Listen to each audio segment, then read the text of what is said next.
Alright, hi people, it's Scsigs here. I'm here to do an unboxing and review for you guys today of the Figuarts One Piece Roronoa Zoro. The raid on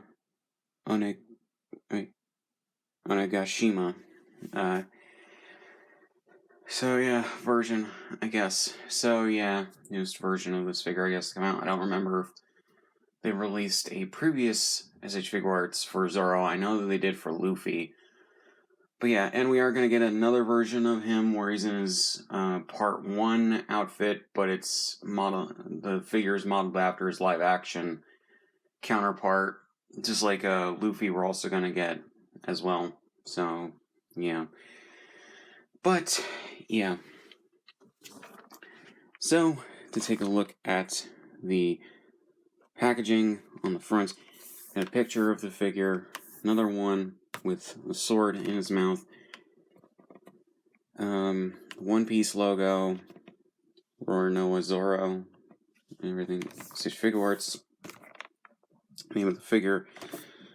Tomodachi Nation's quality sticker right there.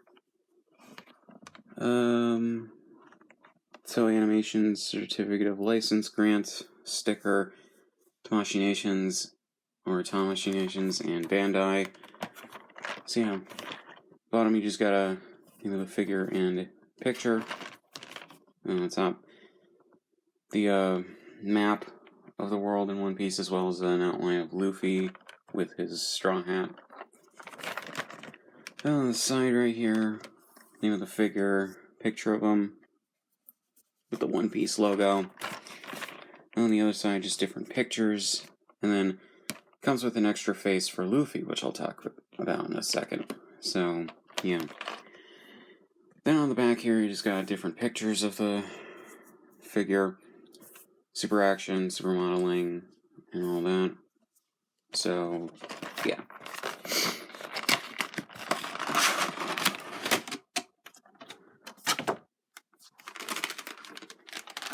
So here we go, and I keep kind of forgetting about this, but they do include instructions on how to change things out for these figures in the boxes. There's usually on the other side, but yeah. So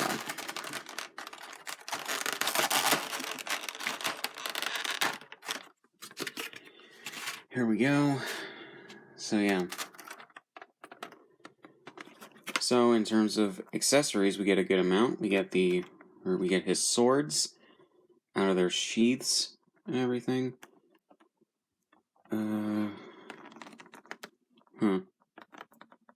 Okay, I'll talk about that in a second. Some extra hands.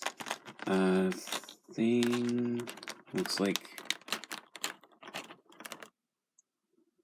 for one of his arms, maybe?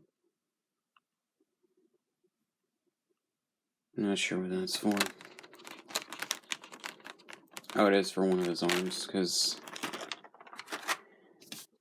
there's an instruction to change it out right there. A couple more hands. Some extra faces for him, about 4 of them. And then, like I said, an extra face for Luffy. That's a surprised face. That goes along with Zoro's faces. So, yeah.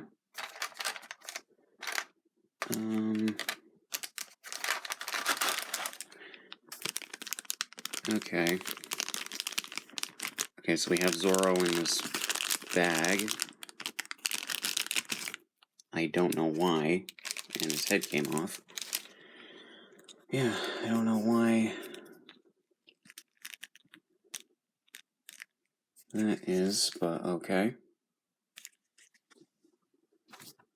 And then we have 3 sword sheaths, and then one of the tops of the swords came off for some reason in, I guess, transit.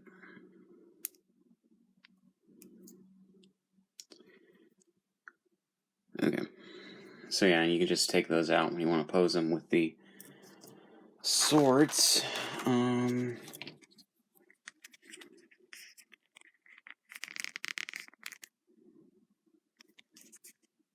Okay.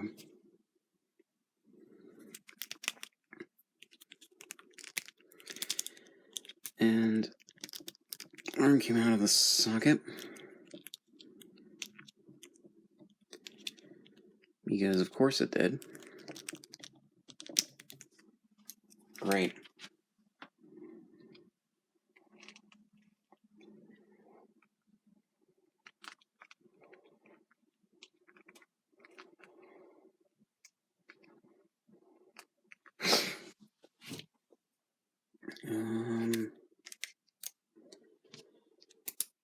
I assume these come out.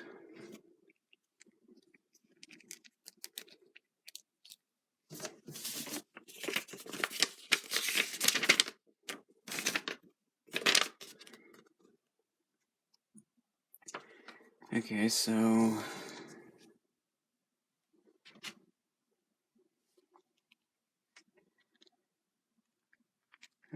you do, I guess, slide it up his belt right here. Okay.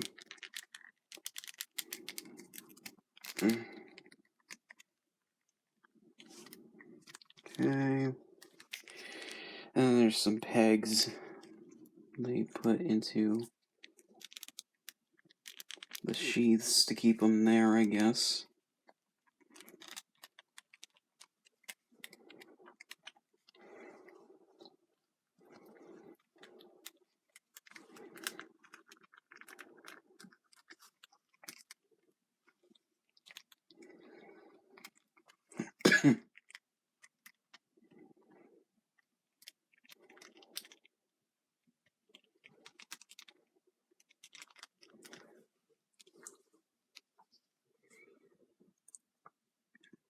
Okay.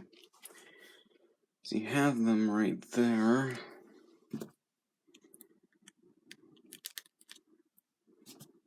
Then I guess you just put the tops of the swords back in the sheaths.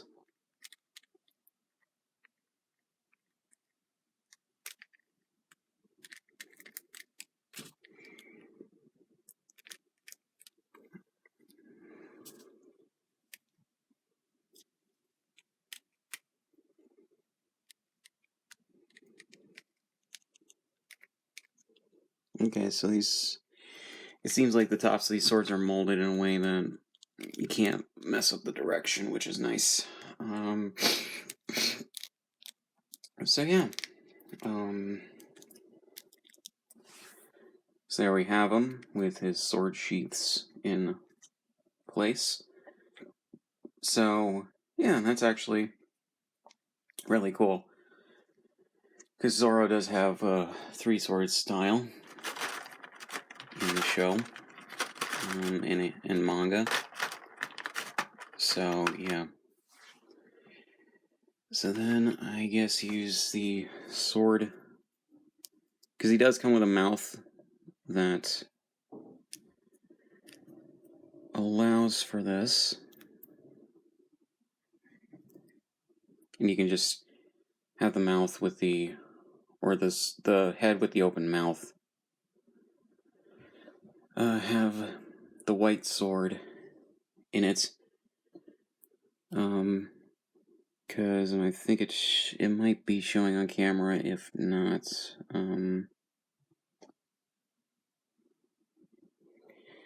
Yeah, I think you can kind of see those, like, little things.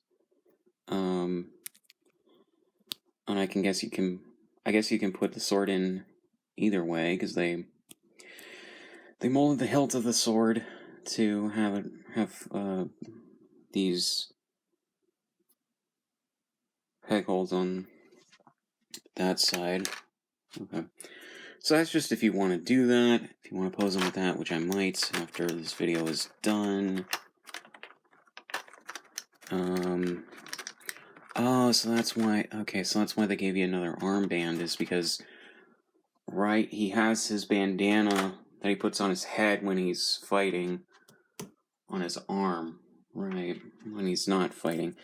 So I got the Luffy Figuart right here, and just,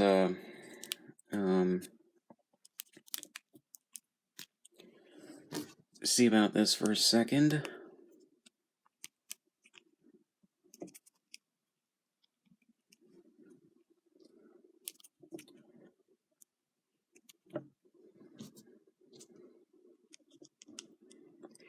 Yeah, so I guess that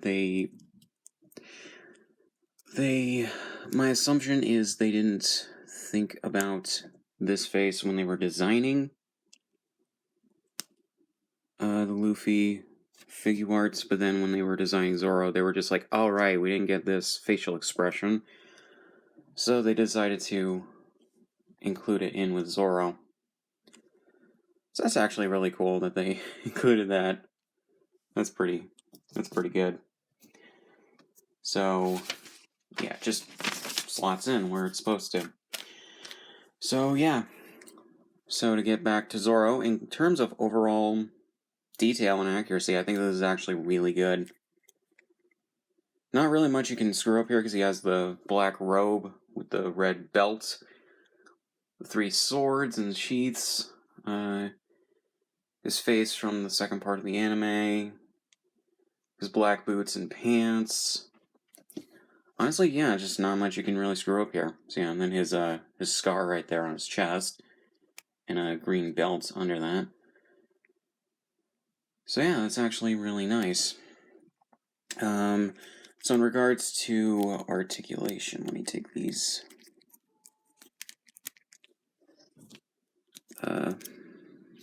sword hilts out of the sheaths. I have to fix this after this review.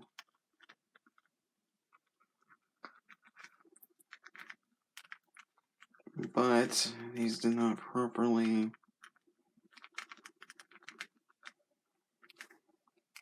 go in the belt.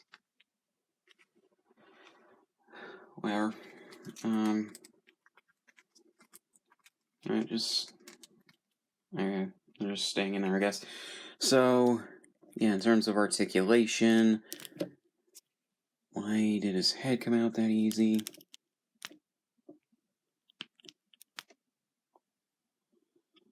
Okay, that's just weird. Like, his head... the ball joint there, that slots into the head, is slightly smaller than it should be to keep his head fastened in there. It keeps it in there okay if you're just posing him, but if you're trying to do articulation, his head's gonna pop out. That's annoying. But yeah, so you can move his neck pretty well, and his head as well when it's staying on. Arms, I hate that. That arm also pops out of the socket for some reason. At least on mine, your mileage may vary.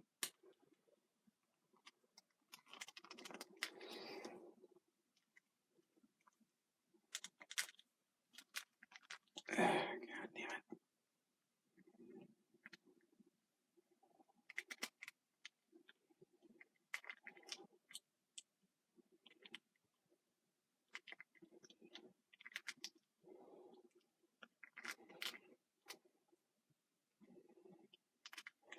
Oh my god.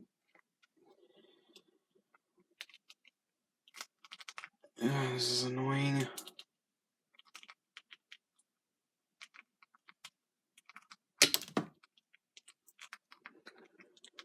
Of course, his head popped off. So, the construction of this figure is less than stellar in a couple places. I don't know why it's like this.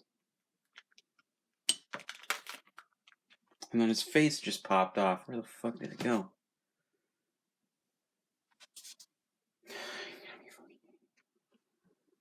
Alright, she was on the other side of the camera, so I had to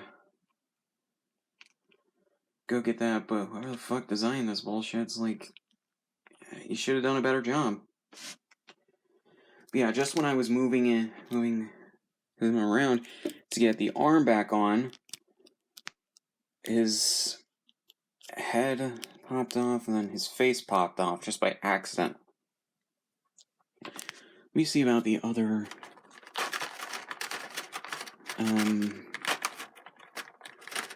the other head just for a second here, if I can get it out of the fucking plastic here. I don't care.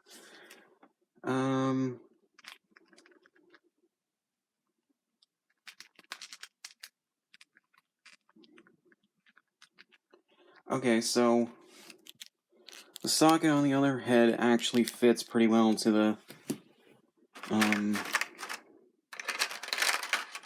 joint. Like, what? Why? Why is this not designed better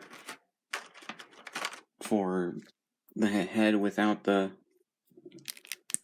bandana on? Like, are you kidding me? Yeah, that goes on too easy and doesn't stay on that well.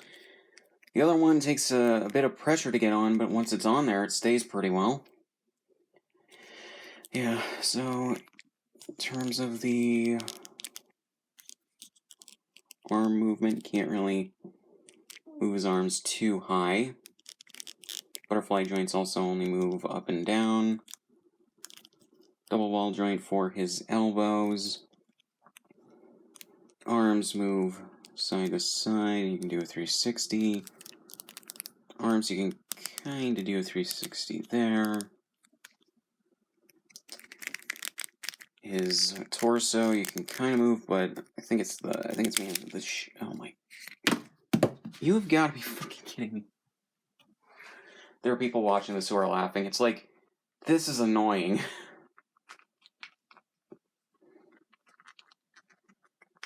This is like really poor construction of this figure in regards to like overall design. If these things are just gonna pop out too easily. Yeah, see, I can't move him too much in regards to his torso. Legs are hindered by the bottom of his robe, so can't really do much. He does have a double ball joint for his knees, but again, can't really do much in terms of movement because of the robe. His feet area... The legs can move in a 360 like that. These cannot because of how the shit's designed. You can only do a 180 in either direction. And then feet can only move like that. And he has toe joints. So yeah. Which are a bit stiff on these, probably because of the design of the boots. But yeah, so I guess overall, in terms of this figure, I think in terms of design for capturing the character design from the anime and manga, he's fine, and for posability, he's fine, but unfortunately, some movements are hindered by his overall design because of the robe, and on top of that, some of the joints are either too loose or come apart too easily. Don't know why. And it's just really weird. Granted, could be the molding of this particular figure. Yours may be different, but it is just weird.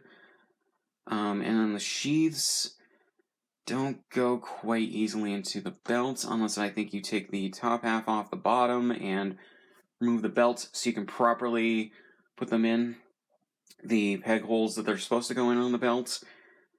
But, yeah.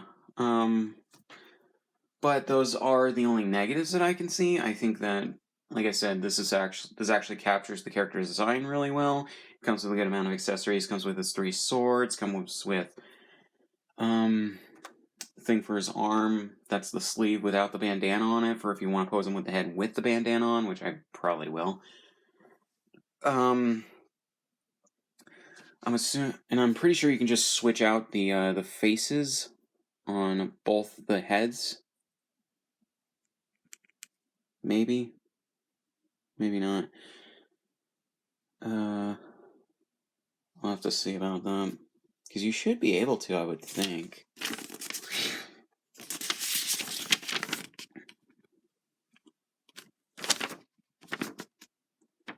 Okay, if you can't switch... This isn't showing that you can switch out the face on the bandana head. So, if you can't switch out the face on the bandana head, that's just, like, why. But whatever, I guess. But yeah. But overall, I think that this figure is good for what it is. I just think it could be better. So yeah. And a good thing it does come with this, shocked face for Luffy, which did not come with the original. But yeah. So, really don't have much else to say. So, links description on my show. Subscribe if you want, and I'll see you guys in the next one.